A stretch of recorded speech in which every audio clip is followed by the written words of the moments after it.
So, good morning or good night, depending on where you are, and welcome to another anniversary album review of The Shield on the Couch. I'm your host, Hector, and tonight I'm joined by JC Rock and Metal Reviews and Señorita Sabrosura, and we're here to talk about, no doubt, Project Kingdom, which turns 27 years old on October 10. Yes, we're that fucking old. So, first of all, how are you guys? Doing good. Thanks. I'm good too. Thank you. Good, good. So, yeah, well, we're gonna do the usual where we do this album anniversary reviews. First, we're gonna talk about our first impressions when we heard this album. Then we're gonna discuss our favorite songs from the album, and then we're gonna say how it has held up 27 years later. So, we're gonna start today with Señorita Sabrosura. So, Señorita, what were your first impressions of Tragic Kingdom when it came out? Well, to be honest, when it came out, it was a male dominated grunge alternative rock era. So for me, this felt like a fresh, like a breath of fresh air, like very fun, upbeat. It felt sunny, different. It has like rock, ska, reggae, new wave, punk, like a variety of music. And I think the first song I heard on the radio, and the first song I heard from them ever, it was Just a Girl. And I thought, como que, this sounds interesting. Like some pop band is trying to do some Riot Girl or something like that. So it was fun. And so I like it immediately. Yeah, nice. Yeah. So, what about you, JC? What are your first impressions of listening to this album? Yeah, back then I thought it was pretty cool. I was listening to a lot of grunge back then. This was right when I was getting out of college. And it was different because it was not the kind of music I'm used to. I don't really listen to ska or reggae that much, but it kind of had a nice sound to it. Like it almost had like an alternative rock sound.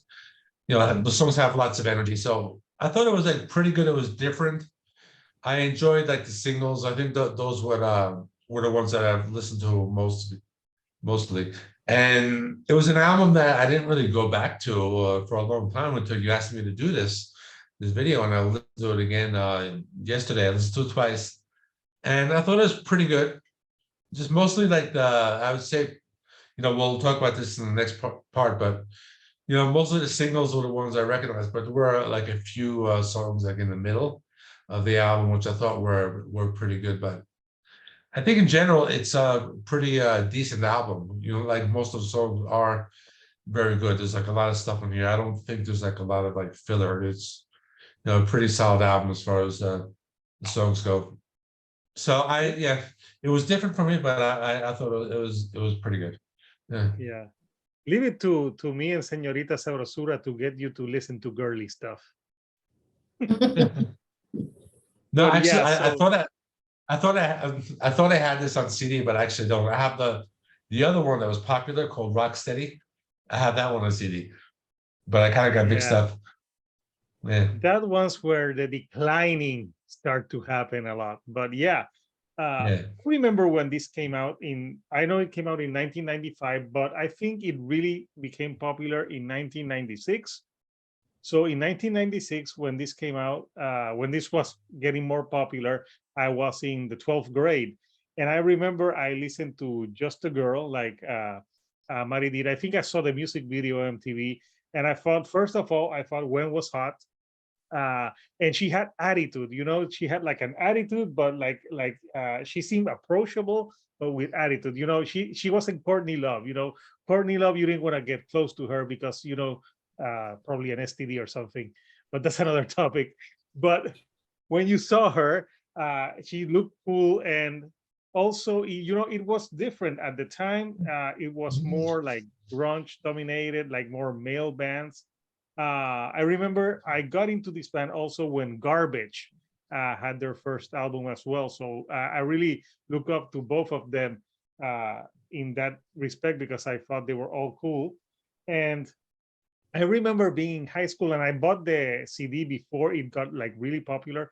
And a lot of people in my school were like, what the hell is that shit you have there? No doubt. I'm like, oh, Hector, you and your strange bands. And I remember telling people in my high school, this album is going to blow up. And they're like, yeah, yeah. And then like 5 months later, everyone's like, oh, we want the No Doubt album. And I'm like, you fucking posers. Like yeah, because it's cool now, but when I said it was going to be huge, you didn't, you're like, no, Hector, it's not going to be huge, so fuck you all. I was right. I knew this was going to be huge. And yeah, I loved it when it came out. And I think also the subject matter in the album is, it's very, there's fun tracks, but there's a lot of heartbreak in this album, but it's like very relatable. And I think Gwen at that time with Just a Girl was like a great role model for young girls. Like, for example, for Señorita Sabrosura, who was in kindergarten at the time. No. I'm kidding. So yeah, I liked it when it came out. And it was an album that I think I listened to on repeat for 2 years, because you remember they kept putting out singles. So it was like from 1995 to 1997, this album got played a lot. So yeah, those were my first impressions when I listened to it. So now we're going to go on the second round and we're going to talk favorite tracks. And Señorita Sabrosura, what were your favorite tracks of the album and why? Well, like I say, the first song I heard, it was Just a Girl. I think that was the first single, if I'm not mistaken. That's the song that put them on my radar, that made me like interested in the band. Like I like she became, when Stefani became like a female role model. I wasn't in kindergarten. I was in maybe middle school. So she was telling her own experience and dealing with stereotypes. And that song, I like the wild sounding of the guitar and of course the lyrics. I also enjoy a lot Spider Webs. I think that's a great opener. And I was watching other reviews, and a guy said that Spiderweb should be at the end of the album because it's a great anthem. But I don't know. I found it like it's a great opener. It's like it started with great a great pace to start the album. It has like lots of trumpets and trombones, a catchy chorus, and the beat. It seems like a perfect introduction to the album. Yeah. I also enjoy Excuse Me, Mister. That's like a speedy punk. It's for me, it's a great song to follow the first one. And another song I enjoy a lot, and I still listen it because of the name. It's Sunday Morning. I have a Sunday morning playlist. I put all Sundays mornings. So that song I still listen to it. Like it's very upbeat, very fun. And that's the song that made me buy the album, Sunday Morning. Yeah. You know what And that of song course is you about, can, right? I know, yeah. Like a breakup, like she's like suffering and he's better, and then he wants to come back, but she realizes I'm better off without him. Yeah, but I think it's also a metaphor for her period. No, Listen, well, I no, didn't know. No, yeah, well, I I have read to. it and I saw like an interview. Just she was like, they broke up, and then she's like suffering, and then she realized that she's better off without him, and he wants to come back, but of course because he couldn't find anyone else. Yeah, that happens. Yeah, and of course, you can talk about that album without mentioning "Don't Speak." I think that's their biggest hit until today, and it's very overplayed. I'm sorry. No, that was your echo. I think it's very overplayed, but for a reason. Like that's a really great song. Like it has a great acoustic guitar solo, like the build up, and it became like a breakup anthem. Yeah, and I remember the music video where they played like remember they when Stefani was on all the covers and the band like was in the back, so they did that on that music video a lot. Yeah, I remember that music video and the song. Uh, yes, it's overplayed. Yes, yeah, But, but but it's a great song still. yes, I agree. And like I agree with JC. There's no fillers in this album. Like the album has a great pace, like great songs. But those for me are the stand-ups. Nice. What about you, JC? And yeah, the first one I was going to say anyway was going to be "Don't Speak" because that was just again their biggest hit, but also one I remember well. I also remember trying to like learn it on guitar. It was one of those that was featured in one of those like guitar magazines that I bought back in the day. This was back when that came out, so I remember that well. And I also remember supposedly it's about like Gwen Stefani. She was dating the bass player. I think it's It the was. guy Tony Canal. Mhm. And then they broke up, and that song is actually like about them. So I remember like hearing that and watching one of those like VH1 behind the music specials or one of those. So that's why I always like that song. My number two is going to be Spider Webs. That's just a really just a fun song, just upbeat. That's just like a really a song that kind of showcases what this band is all about. It just has that like ska reggae sound, and you know, it's just a really nice rhythm to it. And my third one, I'm going to pick like a deep cut. And that's track number 8, 16. And I'm picking that one because I just like that intro riff. It's like that. This is like a grungy type of song, Yeah, and you know, ta-na-na-na. Yeah. yeah. So I mean, in the beginning, you know, later it goes into like more like a reggae beat, if I remember correctly. But that was the one that stood out for me. That song 16. So that's it. Those are my three. Those are the Nice. three I'm gonna pick. Yeah. Yeah, so I'm gonna pick some different ones because this album has some great songs, some great singles. My favorite, I love Spider Webs. I think it's a great album opener. No, now when you listen to it, it's kind of dated because it's like leave a message at the beep. I'm like, yeah, yeah, it was 1995, but yeah, it's a great song, great album opener. It has the horns, like Maddie said, and it's got that energy that really, it's a great album opener. And of course, the singles are great. Don't Speak, Just a Girl is potent. But another song that I really love is Happy Now. Like she's saying, like, Yeah. are you happy now that we're not together? Yeah, it's just a another great breakup song. And JC was mentioning that Don't Speak was about Tony Canal, but this whole fucking album is about him. Like, Yeah. Yeah, if you, I great album. And that was the first time Gwen Stefani write some of the lyrics. yeah, could you imagine being that bass player and having to play songs every night about how much you suck? Like every night, yeah, this is a song about me sucking. Like, like it's hilarious, but kudos to them to like play like being professional and playing in a band after that and playing for years Yeah. and remaining friends. Not a lot of people could do that. Like it's really hard, but yeah, Happy Now is a great song. And there's a part on that song where she's like you can feel her heartbreak in her vocal delivery. So obviously it's overlooked because you have Don't Speak, but I think Happy Now it's more angry. Don't Speak is more melancholic. Happy Now is like are Yeah. you happy now, you dick? Like it's an angry breakup song. And this album also has like songs that are like you like a disco song. You can do it is like a disco song, which is like Yeah.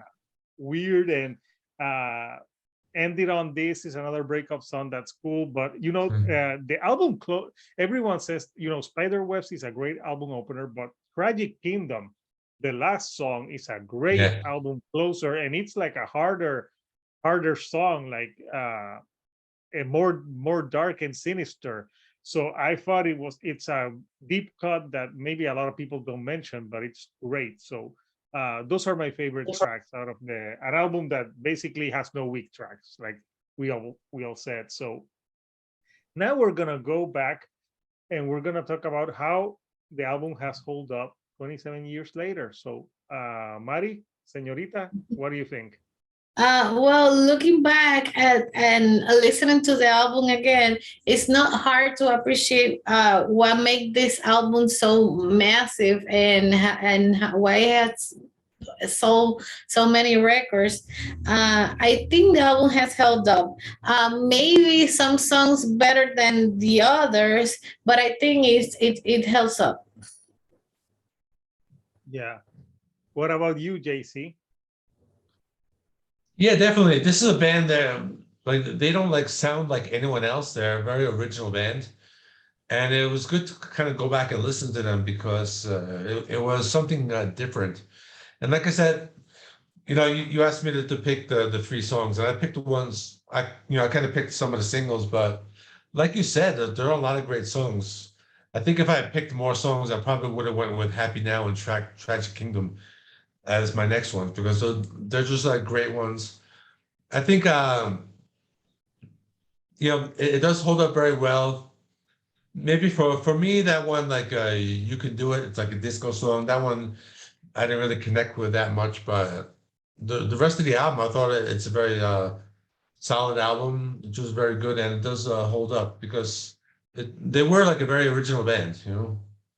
Yeah.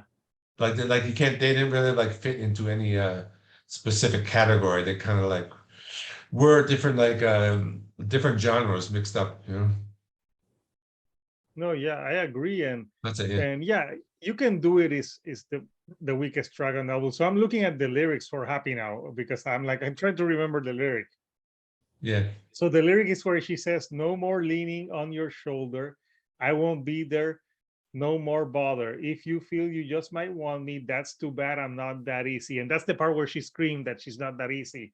And it's just great. And so for me, 27 years later, yes, this album has held up. I feel sad that after this album, the band kept dipping, and their last album they put out in 2012 was atrocious. And Gwen Stefani then went on her like solo career, which I think is awful too. And it's just a Yeah. shame because this album was so good, and Return to Saturn was good, but this will always be their best album in my opinion. I think it's aged really well. It's songs that even though now if you listen to them you can relate to them. There's heartbreak, and that type of subject matter is always present. So maybe the ska elements are not as big, and they weren't that. They made something that this band did is they made ska. They took ska to the mainstream along with bands like the Yeah. Mighty Mighty Bosstones. But obviously they had more success. But yeah, they brought ska to the mainstream. Then like the Rancids and other bands got more airplay, and it came out like when in the tipping point where grunge was like ending, and it Yeah. was just before new metal. So it came out in a strange time between grunge and new metal. So it was different Yeah. at the time, and this paved way for bands like Sublime too, and other bands to be successful. So yeah, I think 27 years later, it's still an album that has held up, and I still listen to it, and I love it, and I think the lyrics are something that are great. So yeah, I think we can all agree. No doubt, Tragic Kingdom is a classic album that has stood the test of time. So, what do you think about Tragic Kingdom by No Doubt? What are your favorite tracks? Comment. We would really want to know, and we would like to know uh, how do you think it's held up over the years for you, and how would you rate it in the No Doubt discography? So again, I want to thank JC Rock and Metal Reviews and Señorita Sabrosura for joining me. If you can, please subscribe to their channels. JC Rock and Metal Reviews does album reviews, rankings, and he talks a lot about like classic rock as well. And I also collaborate on his channel as well sometimes, so check that out. And Señorita Sabrosura, you know, she's the guru for rocking Spanish. So if you want to know about rocking Spanish and other things, you know, go to her channel. So people, until next time, this is Hector the Shield on the Couch, Señorita Sabrosura, and JC Rock and Metal Reviews. And we'll see you next time here on another anniversary album review. Thank you and good night.